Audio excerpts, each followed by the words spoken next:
Dilnoza Kubayeva ikkinchi marta kimga turmushga chiqadi va u inson kim ekanligi ma'lum bo'ldi. Azizlar, videorolikni oxirigacha ko'ring. Bu galgi videoroligimiz boshqalardan tubdan farq qiladi. Kelgindi kelin, telba, baron, farzandim kabi filmlardagi rollari bilan mashhurlikka erishgan kino va teatr aktrisasi Dilnoza Kubayeva 22 noyabr sanasida tug'ilgan. Quyida uning hayoti va ijodiy faoliyatiga nazar solamiz. Dilnoza Kubayeva 1986-yil Toshkent shahrida ziyolilar xonadonida tug'ilgan. Otasi biolog olim, onasi esa iqtisod sohasida faoliyat yuritgan. U oilada yagona qiz bo'lib, 2 o'g'ildan keyin dunyoga kelgan bir nafar ukasi bor. Katta otamizning ismi Ko'paysin bo'lgan. Sobiq ittifoq davrida tug'ilganlik haqidagi guvohnoma Kubayeva deb yozilgan. Keyinchalik o'zgartirmadik. Aslida familiyam Ko'paysinova yoki Ko'payeva bo'lishi kerak edi. Maktabni tugatgach, Respublika Nafis san'at litseyiga o'qishga kirib, u yerda ustozlarimdan san'at bo'yicha saboq oldim. O'sha litsey institutga kirishimga poydevor vazifasini o'tagan desam mubolag'a bo'lmaydi, degan edi Dilnoza Kubayeva o'z intervyularida. Dilnoza talabalik davrida, ya'ni 2004-yilda O'zbek Milliy akademik drama teatrida faoliyat yurita boshlagan. Aktrisa 2008-yilda o'z muxlisiga turmushga chiqadi. U umr yo'ldoshining fikri bilan ijodiy faoliyatida 2 yil tanaffus qiladi. Rahmatli turmush o'rtog'im tadbirkorlik bilan shug'ullanganlar, boladek beg'ubor, yaxshi inson bo'lganlar. Kelgindi kelin filmdagi rolimni ko'rib meni yoqtirib qolgan ekanlar.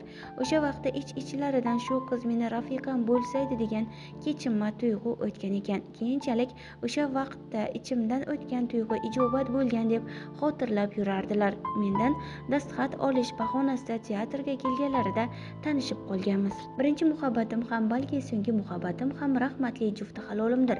Turmush o'rtog'im juda ham oddiy, hokisor, halol odam edilar. Har xil mishmishlar chiqqan, ammo u gaplar shunchaki mishmish bo'lgan xolos. Jufti halolimni roziligi uchun erimga bergan ahdimga sodiq qoldim. Shu sababli 2 yil ijoddan ketdim. Ularni norozi qilib biror narsaga erishishim mumkin emas edi. Xo'jayinim 30 yoshdan oshganda olamdan o'tdilar. Ular mendan minnatdor bo'lib, rozi bo'lib, senga tarbiya bergan onangga rahmat dedilar. Bu gap men uchun butun umrga tatiydi. Shuning uchun o'g'limning ham oldida vijdonim pok, uning ko'ziga bemalol qaray olaman. Unga ham barchasini ochiq-oydin aytaman. Hammasi uchun roziman. Yaxshiyam sabrli bo'lgan ekanman. Yaxshiyam qanday kun bo'lsa ham chiday olgan ekanman. Yaxshiyam kasbingni tashla degan vaqtlarida tashlagan ekanman. Mana, yana ishlab ketdim. U insonni juda ham e'zozladim.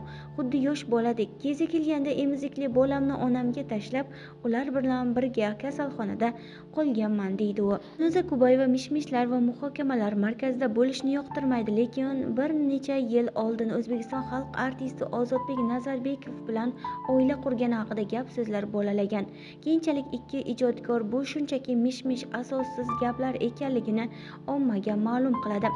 Aktrisa oxirgi intervyularda ikkinchi marta turmushga chiqish niyati borligini aytarkan, uni boricha qabul qiladigan inson bilan oila qurmoqchiligini qayd etadi. Ma'lumotlarga ko'ra, Dilnoza Kubayeva to'ylarda boshlovchilik qilgani evaziga $1000 gonorar so'raydi. Shu bois u O'zbekistondagi eng qimmat boshlovchi hisoblanadi. Bugungi kunda teatrda faoliyat yuritayotgan, ammo kinolarda ko'rinmayotgan Dilnoza Kubayeva yaqinda Instagram ijtimoiy tarmog'ida shaxsiy sahifasini ochdi. Shu paytgacha uning nomidan yuzlab soxta akkauntlar ochilgan edi, deyiladi xabarda. Biz bilan qoling va kanalimizni kuzatib boring.